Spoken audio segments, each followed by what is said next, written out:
everybody, and welcome to Every Movie Ever. I'm your host, Eric, and this is, of course, the show where we're reviewing every movie ever made, starting today with Menashe. So if you haven't heard of Menashe, I can't say as though I'm terribly surprised. It is a small, independent film centered on New York's Hasidic Jewish community. And one of the things that sets it apart outside of this, sort of unique look into a culture we don't normally get to spend a lot of time with, is that the entire movie it's a foreign language movie. All the characters are speaking Hebrew. So yeah, it's a very interesting movie. It's a look at a culture that is very orthodox. I think it's fair to say that it's very conservative and sort of separated from the rest of society, and so it's a really interesting look at the day-to-day life of one man, Menashe, and he's a single father. His wife has died, and he's sort of trying to negotiate his job and his life with his son, along with pressures from his community to remarry swiftly. It is a very small and understated film. It is the first feature for Joshua Z. Weinstein, who does a really terrific job here. I'm excited to see what other movies he would like to give us. The acting is tremendous. Menashe Lustig plays the eponymous Menashe, and he's really terrific. It's a very understated performance. It feels very internal at times, which is a difficult thing to pull off on screen. Also, a terrific performance from Ruben Naborsky playing Menashe's son. As a movie, it's a movie that it feels in a lot of places like a first feature. It is, like I say, a low-budget, independent feature, and because of that, I do feel like it can feel a little overlong at times. It's a movie that isn't really interested in explaining itself to the audience who might not be as familiar with the Hasidic community, which I think is both a pro and a con for the movie. I don't think the movie should have to explain itself, but because of that, you do feel, I was going to say you feel as though you're at a bit of an arm's length, but as I'm saying that, I don't feel like that's true. I feel like you do really get to intimately know Menashe here. Still, as a first feature, I'm not sure that it quite hits an enormous home run, but it's an extremely solid first effort that I'm going to give 3 stars.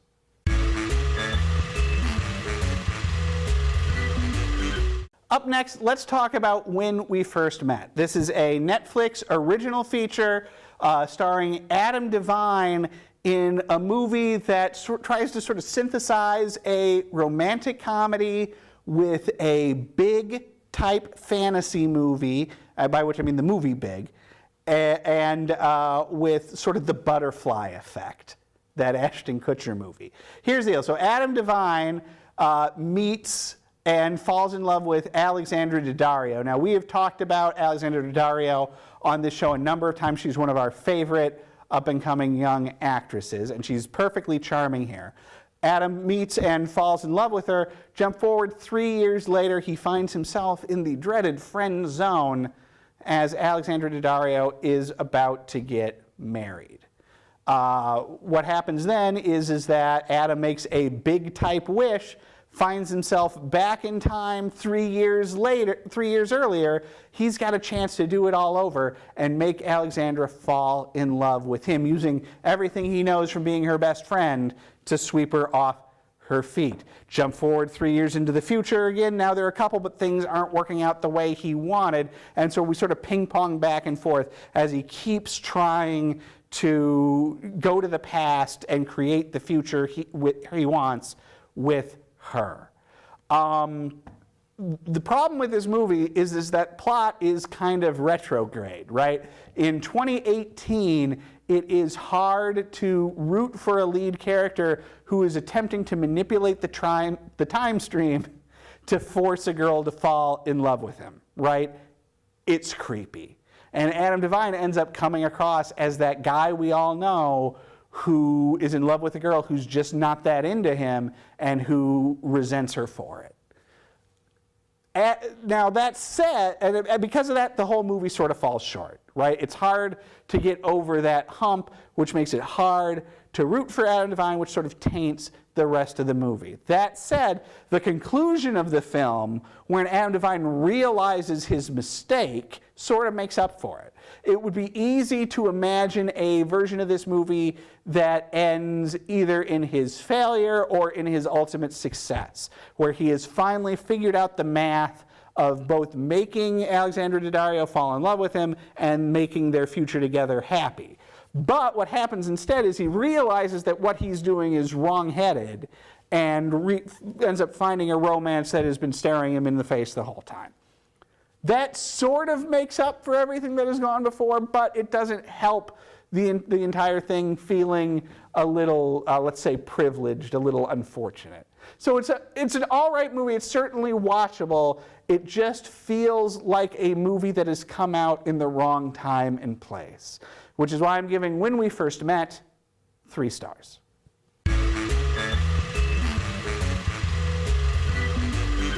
All right, it's time to talk about a sci-fi movie, which means it is time to get spaced out.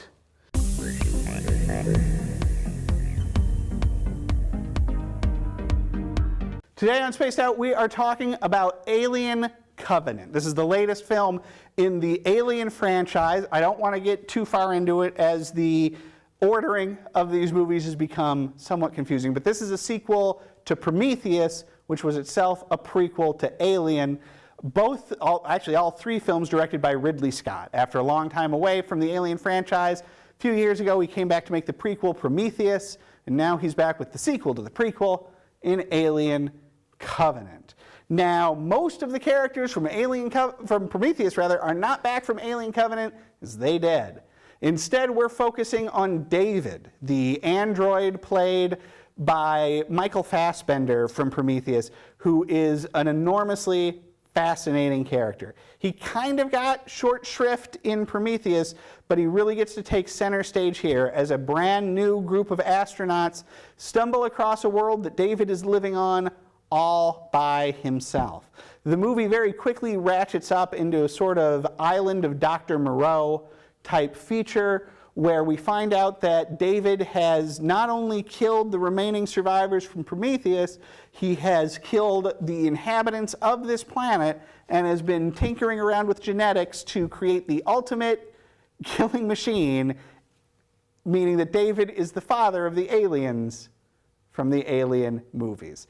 Which is sort of weird because the aliens are sort of an afterthought here. This is a movie that really is all about themes of creation and robots and humanity and can a robot be human and sort of all of these weird, heady ideas that Scott seems to have become fascinated with. It's interesting that Ridley Scott has returned to the Alien universe without being terribly interested in the aliens themselves. After all, they don't even show up in Prometheus. He is, however, very interested in David, and as a viewer, so am I. He's a fascinating character and a truly terrific villain. And there's a twist involving him at the end that, while I saw it coming, was still enormously satisfying. Really, the villain has become the protagonist of these movies, and it's also hard not to sympathize with David, who sees himself, I think rightly so, as apart from humanity and seems to have a very cruel streak running through him regarding his creators, who he feels sort of abandoned by. Fassbender also gets to play double duty in this movie, playing a second robot who shows up with the new astronauts named Walter. So we get to see some what are the differences between Walter and David sort of scenes that involve some really terrific effects of having the same actor playing dual roles on screen at the same time, including one extremely memorable scene involving a flute that I don't want to ruin for anybody because it is so peculiar. The rest of the cast is perfectly good in this movie. You have Danny McBride turning in a fine, sort of horror film role as opposed to his usual comedic stuff. Certainly makes me excited for his upcoming Halloween. You have a blink and you'll miss him appearance by James Franco. And then I'm afraid I forget the name right now of the lead actress in the feature, but she is also really good, although Ridley sort of pigeonholes her into aping Sigourney Weaver a bit too much, but that's not her fault. Alien Covenant, certainly a flawed movie, but to me a fascinating one that I am excited to revisit a number of times. 3.5 stars.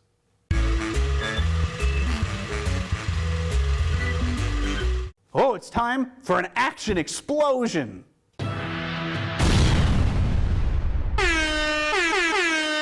Today on Action Explosion, it is No Escape. This is a, at best, peculiar film revolving around a family that has just moved to an Asian nation for a new job, and then that nation suddenly finds itself in the throes of revolution, in part because this new business that our heroes are working for has shorted the population of water, and our hero and his family need to avoid capture for the next hour and a half. The family here is very effective, and by utilizing a family at the center of this, they're able to really ratchet up the tension. There are two main problems with this movie, however. One is that it is more than a little xenophobic. It's effective, but in order to be effective, it is not afraid to really ratchet up the xenophobia, right? The other peculiar thing is that the stars of this movie are comedians, are Owen Wilson, who, while he made a few action movies in the 90s, 2000s, is primarily a comedic actor, and Lake Bell. Yeah, both gifted, skilled performers. Odd to see them in this sort of thriller. In a way, it helps to add to the humanity and the relatableness of the core family here, but still odd. They're joined by Pierce Brosnan later in the movie as sort of an action hero mercenary. He's good, but like this whole movie, like if you're gonna go this level of exploitation and xenophobia, I say go all the way. Give me Statham. Let's get Jason Statham into this thing and turn this into a massive action explosion. As it is a movie that I have enormous reservations about, but I cannot deny the watchability or effectiveness of, which is why I'm giving No Escape 3.5 stars.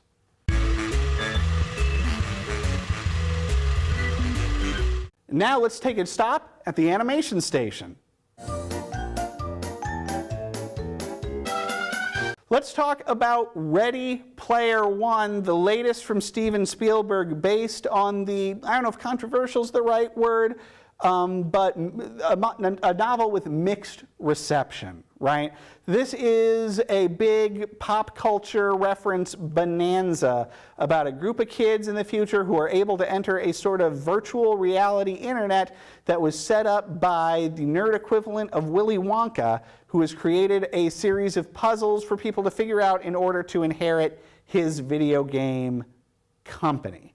Number one thing I want to say about this movie is it looks terrific. I chanced into seeing this movie in 3D.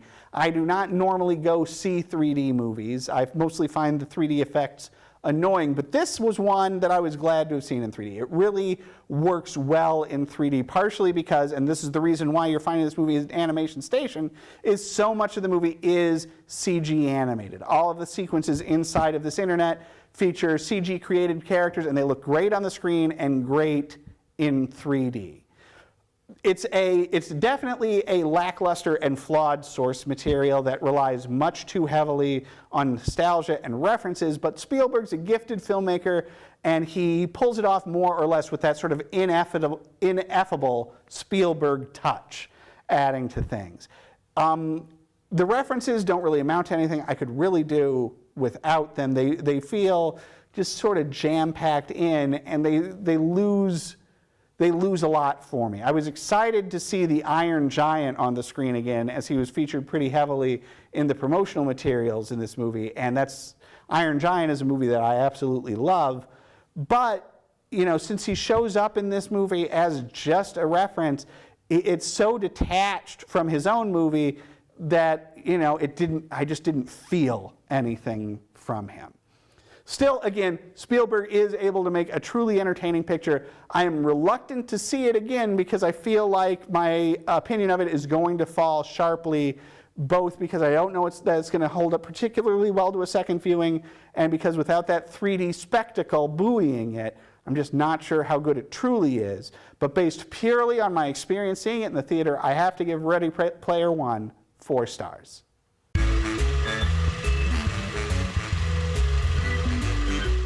Let's take a minute to look at a Hollywood classic. This week's Hollywood classic is a movie I had never even heard of. It was called Advise and Consent. This is a really solid political drama. It does fall a little bit into the trap of being a movie that is men in suits talking to each other. It's a little long, it's a little unfocused. The third act ends up going off in sort of a different direction than much of the rest of the movie that was very revolutionary for the time, but feels a little stale in this day and age, but it's no less interesting. The thing that makes this movie a movie for me is the cast and the performances, because you have real home run performances from Henry Fonda as the guy who they're trying to install as a cabinet secretary. Charles Lawton playing a Southern senator who is opposed to the nomination and is pulling things out of his bag of tricks. And honestly, a really all-timer performance from Burgess Meredith. You know, he's best remembered for playing the Penguin on Batman and for playing Mickey in the Rocky movies and from his memorable episodes of The Twilight Zone. But this might be, just, sort of quietly and forgotten, his greatest performance. He plays a guy who is called to the stand to sort of testify against Henry Fonda, to call Henry Fonda out for being a communist, and then whose testimony is called into question and ends up crumbling on the stand. And his performance of this man who has been thrust into the spotlight without necessarily wanting it and really isn't up to it, it's a tremendous, tremendous performance. And that alone makes this movie worth the price of admission. That said, it's not a big part of the movie. That said, we don't spend nearly enough time with Fonda and Lawton. This movie also really revels in its grayness, which can be a good thing, but ultimately I feel like lets this one down a little bit. Still, like I say, really solid drama, 3.5 stars.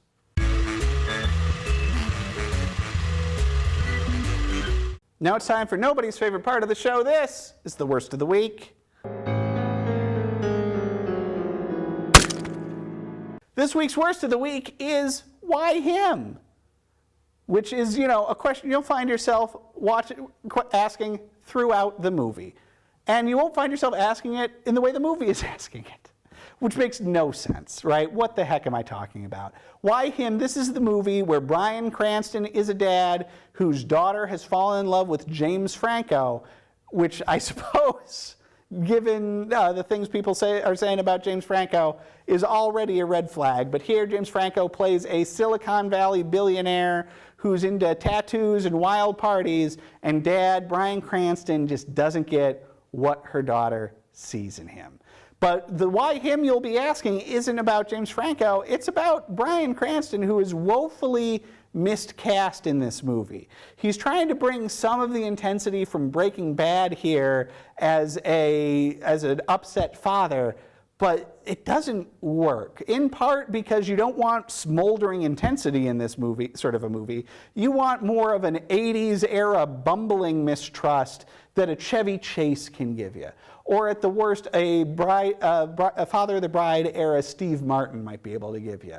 But the sort of, the Heisenberg level, threat of Bryan Cranston just does not work in what is otherwise a wacky comedy movie. Megan Mullally plays the mom here. She's really gets to do some really wonderful stuff. It's fun to see her in this movie. Keegan-Michael Key gets to play the sort of, if we're talking Father of the Bride, he gets to play the Frank of this movie as the wacky assistant to James Franco. He's really fun. Franco himself is a bit much, but Cranston makes it difficult to side with him in this movie. So you're never really sure whose side you're on. Ultimately, I guess I'm on Megan Mullally's side because she's the best part of it. Why him? 2 stars.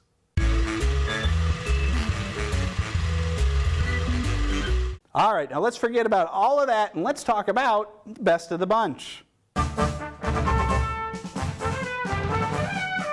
This week's Best of the Bunch, implausibly, is Overboard.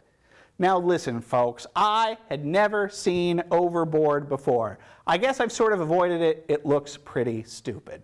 But at the end of the day, I am a huge fan of our leads, and our leads are the inestimable Goldie Hawn, turning in probably her finest movie performance, and the always charming Kurt Russell.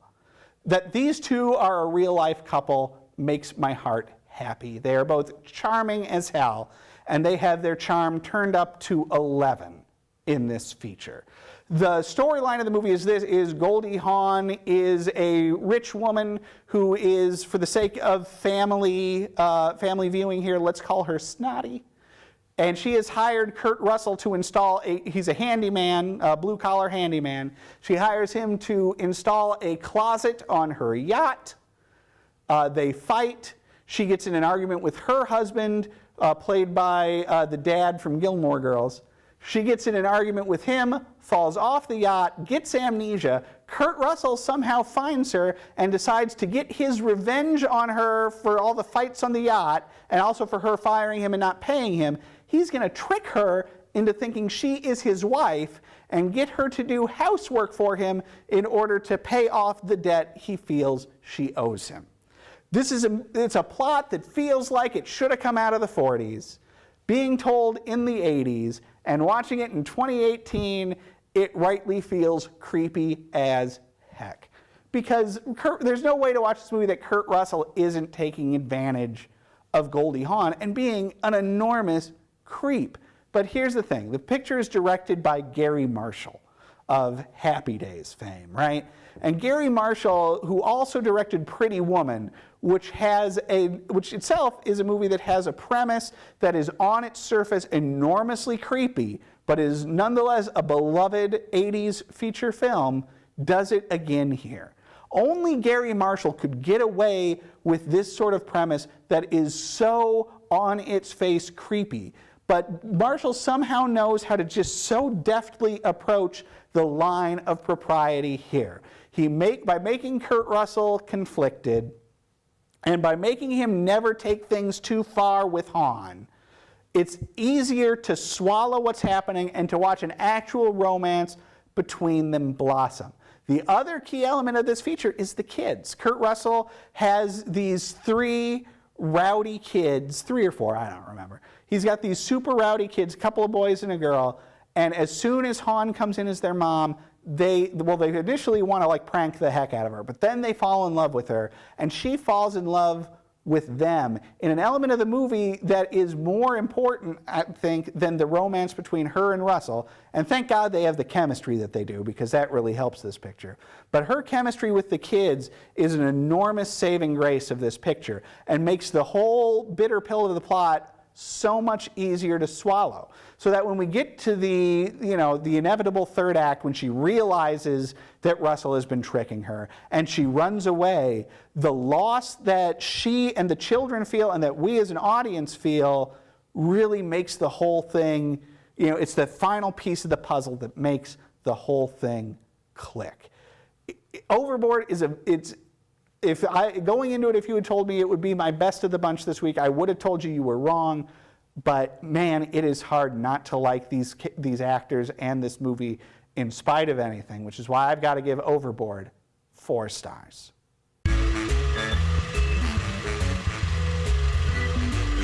So that is going to do it for this week's Every Movie Ever. Thank you so much for watching. We'll be back next week as we keep trying to review every movie ever made.